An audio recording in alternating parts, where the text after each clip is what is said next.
ठीक है। हाँ, बात करते हैं उत्पत्ति के आधार पे। क्लासिफिकेशन ऑफ रिसोर्सेज हो गया है। कितने आधार पे बांटा गया है? कौन कौन? उत्पत्ति के आधार पर एक एक करके। उत्पत्ति के आधार पे कौन कौन? जैव। उपयोगिता के आधार पे नवीकरण, रिन्यूएबल, नॉन रिन्यूएबल। ठीक है। और स्वामित्व के आधार पे कौन कौन? व्यक्तिगत, सामुदायिक और राष्ट्रीय अंतर। चौथा क्या है? कौन कौन?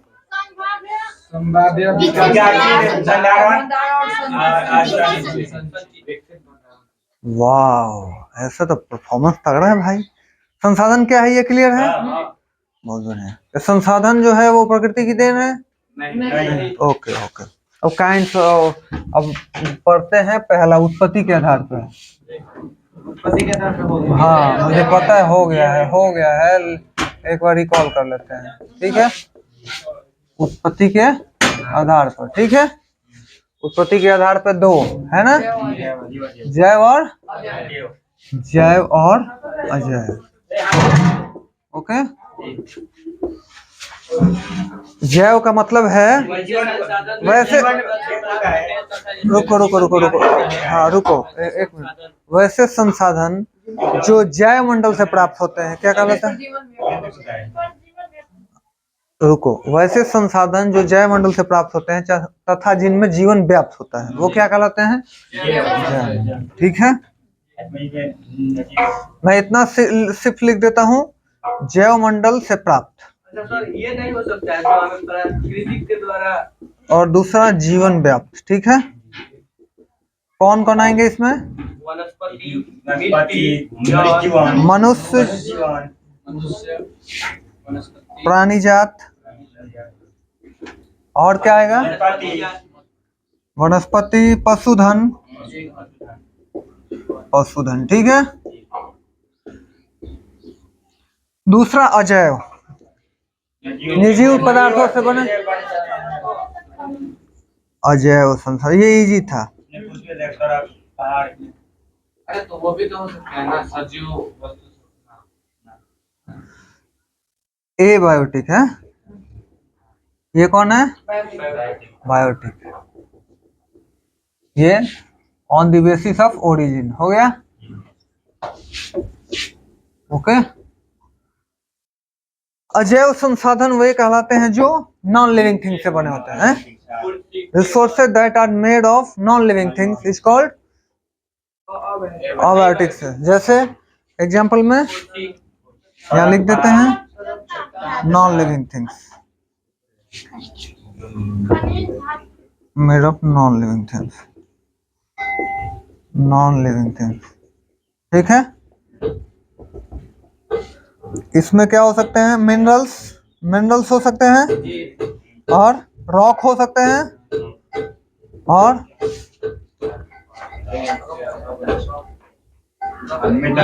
मेटल्स हो सकते हैं। ठीक है, हो गया।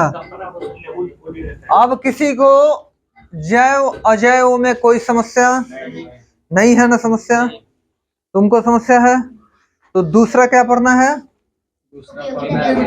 किसके आधार पे? ठीक।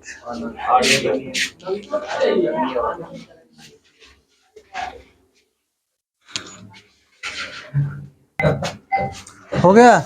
और दूसरा क्या है? उपयोगिता के आधार पे है। ऑन द बेसिस ऑफ, यहां लिखते हैं, on the basis of exhaustibility. Okay. हॉस्टिबिलिटी मतलब उपयोगिता के आधार पे है ना? उपयोगिता के आधार पर। चलिए, ये दो भागों में बट गया। एक रिन्यूएबल और एक नॉन रिन्यूएबल हो गया।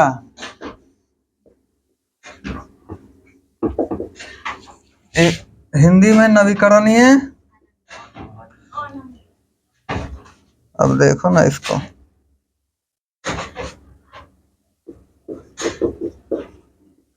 और ये अनवीकरणीय हो गया। अब फिर से ये लॉक हो गया।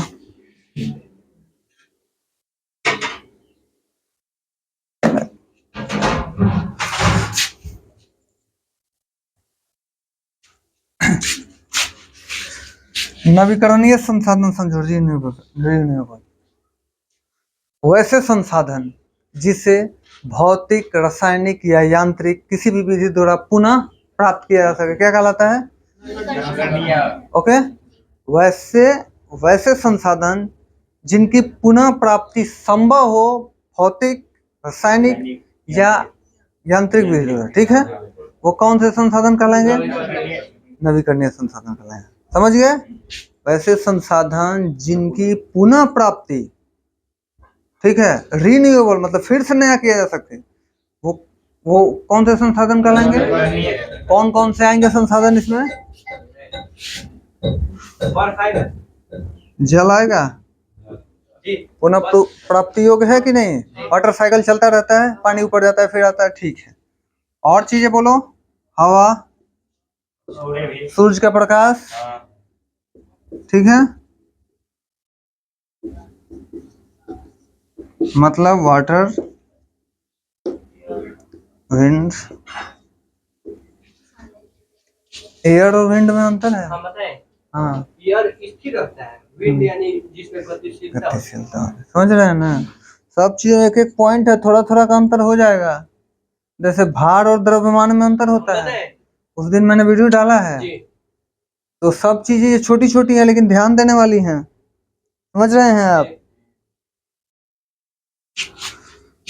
तो सीधा लिख देते हैं सौर ऊर्जा, ठीक है, सौर ऊर्जा, सोलर एनर्जी, इसके बाद पवन ऊर्जा, विंड एनर्जी, ठीक है, विंड एनर्जी हो गया, जल हो गया, मैंने लिख दिया है। और इसके बाद फॉरेस्ट, ये भी तो पुनः उग जाता है ना जी। वन जो है पुनः उग जाता है कि नहीं? भांग काट के आते हैं फिर उग जाता है। तो ये चीजें जो है वो रिन्यूएबल रिसोर्सेज हैं, ठीक है।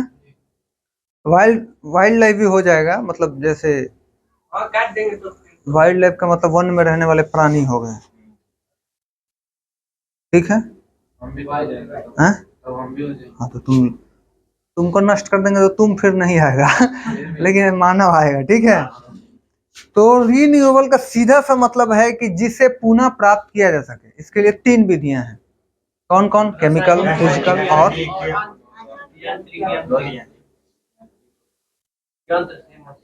मैकेनिकल होता है, ठीक है। तो लिखिए ऑन द बेसिस ऑफ एक्सहॉस्टिबिलिटी, चाहे ये भी समझ लो, नॉन रिन्यूएबल भी समझ लेते हैं।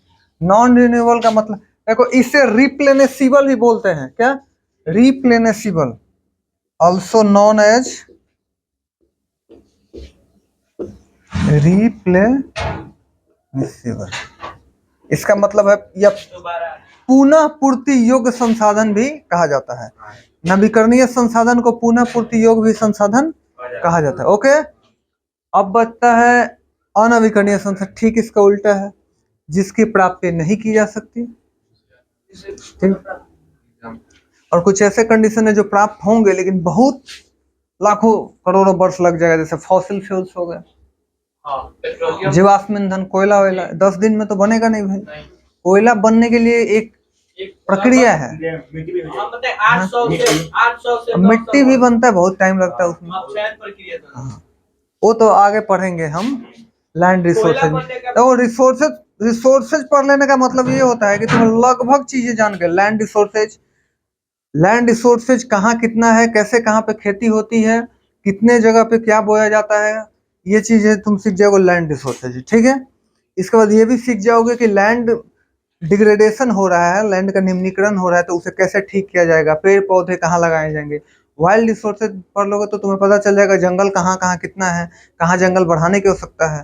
वाटर रिसोर्सेज पढ़ लोगे तो तुम्हें ये पता चल जाएगा कि हमारे देश में कितना इनफ वाटर है, जितना हमको चाहिए उससे ज्यादा है या कम है, कहाँ पे पानी पीने वाला है, कहाँ पे पानी पीने वाला नहीं है, किन किन स्थितियों में इनका नुकसान हो रहा है, क्या क्या करेंगे तो वाटर बचा सकते हैं। सब मैनेजमेंट है, वो मैनेजमेंट जो लाइफ के लिए बहुत जरूरी है। वाटर मैनेजमेंट जरूरी है, लैंड मैनेजमेंट जरूरी है, ठीक है। तो आगे धीरे धीरे इसके बारे में पढ़ेंगे। तो अनवीकरणीय संसाधन समझ गए ना, तो इसे पुनः पूर्ति योग्य संसाधन भी कहा जाता है, रिप्लेनिशेबल, ठीक है।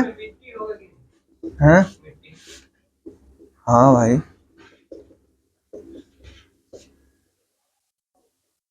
ठीक है। इनको दो भागों में विभाजित किया जाता है नवीकरणीय संसाधन को, एक सतत में और एक प्रवाह में। मतलब जो बहुत ज्यादा दिन बाद कंटिन्यूअस होता है जो चीज, ठीक है। हम इस पर चर्चा करेंगे आगे चल के। मतलब थोड़ा सा एक एनसीईआरटी में एक टर्म है कि रिन्यूएबल जो है वो दो भागों में डिवाइडेड है, एक क्या है सतत है और एक, इसको मिटा, लिख लो लिख लो लिख लो, नहीं तो गड़बड़ हो जाएगा। तो प्रवाह, कॉन्टिन्यूअस या बायोलॉजिकल।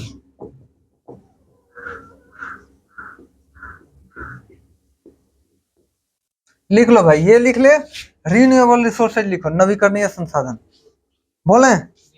वैसे संसाधन, वैसे संसाधन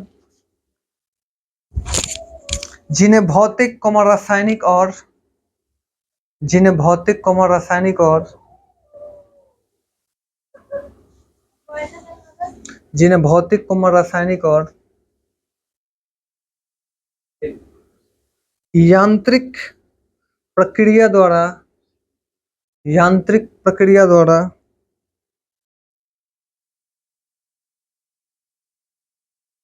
पुनः प्राप्त किया जा सकता है, पुनः प्राप्त किया जा सकता है, पुनः प्राप्त किया जा सकता है। घर पे रिवीजन कीजिएगा, ठीक है। कोई ऐसा बंदा नहीं है, वो कितना भी टैलेंटेड हो, रिवाइज नहीं करेगा तो उसके दिमाग में नहीं रहेंगी चीजें, ठीक है। तो आप एक रिवीजन का शेड्यूल बनाइए कि सप्ताह में ऐसे मुझे रिवाइज करना है।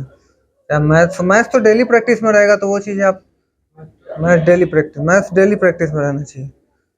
क्या लिखे, प्रक्रिया द्वारा पुनः प्राप्त किया जा सकता है, नवीकरणीय संसाधन कहलाते हैं। उदाहरण लिख लीजिए, सोलर एनर्जी सौर ऊर्जा, विंड एनर्जी पवन ऊर्जा,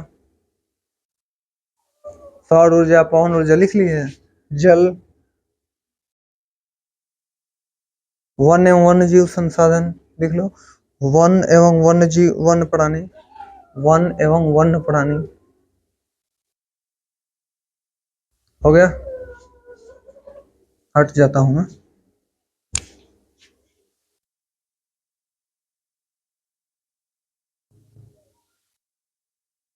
हो गया, नोट में लिख लीजिएगा। इन्हें नवीकरण योग्य या इन्हें नवीकरण योग्य या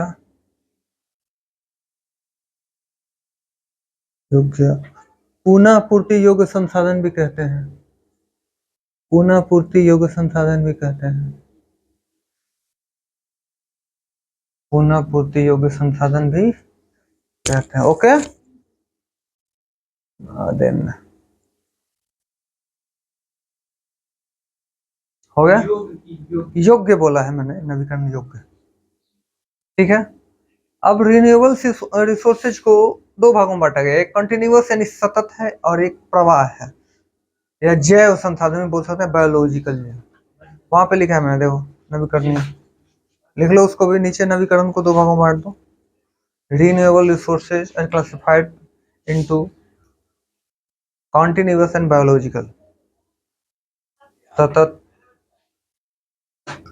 एक सतत, दूसरा प्रवाह है जैव।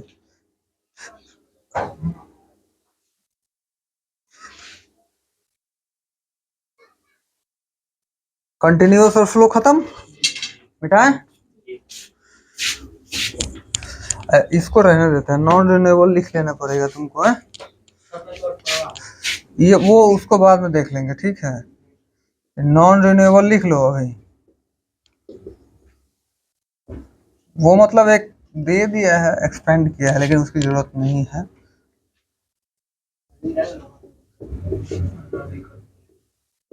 लिखो इसके बारे में। ओह ये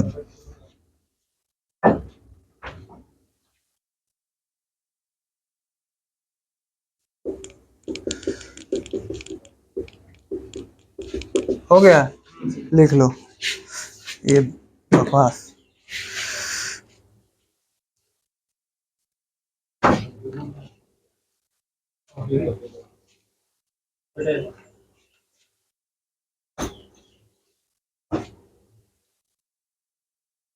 वैसे संसाधन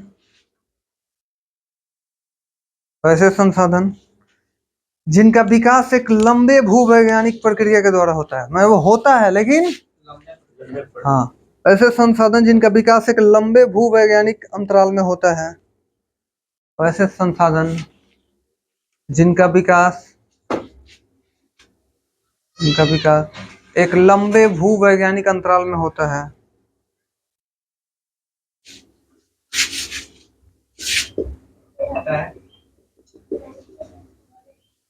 हो गया, अनवीकरणीय संसाधन कहलाता है।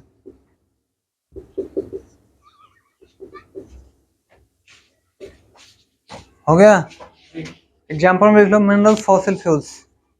मिनरल्स, फॉसिल फ्यूल्स, खनिज और जीवाश्म ईंधन। देखो भाई, जीवाश्म ईंधन के बनने की प्रक्रिया मैंने समझाई होगी या कहीं भी आप इससे पहले पढ़ चुके होंगे। लाखों करोड़ वर्ष लगता है, चीजें धरती से नीचे जाकर दबती हैं, फिर उनका डिकम्पोजिशन। हाँ, पेट्रोलियम बेसिन पाया जाता है समुद्र में। सबका चैप्टर है आगे, आज इसमें कुछ नहीं छेड़ने वाले हैं, सबका चैप्टर है, आगे पढ़ेंगे हम लोग, ठीक है। खनिज संसाधन आएगा ना तो उसमें पढ़ लेंगे, मिनरल्स में जाएंगे तो पढ़ लेंगे, ठीक है। इसका एग्जांपल लिख लिया आप लोग। मिट्टी का निर्माण भी हो जाएगा, उसमें लाखों वर्ष तो नहीं लगते हैं, भी लगता है। हाँ लगता है। लिखो, नोट लिखो इसमें, इस संसाधन के निर्माण में लाखों वर्ष लग जाते हैं।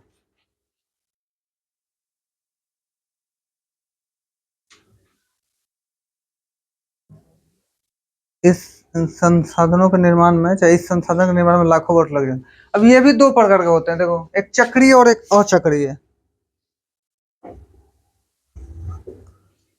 चक्रीय और एक अचक्रीय, ठीक है।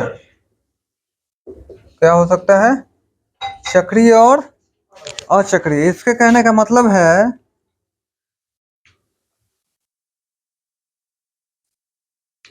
धातुएं जो है वो पुनः प्राप्त हो जाती हैं जल्दी, ठीक है, वो चक्रीय हैं, साइकिल की तरह बन जाती हैं।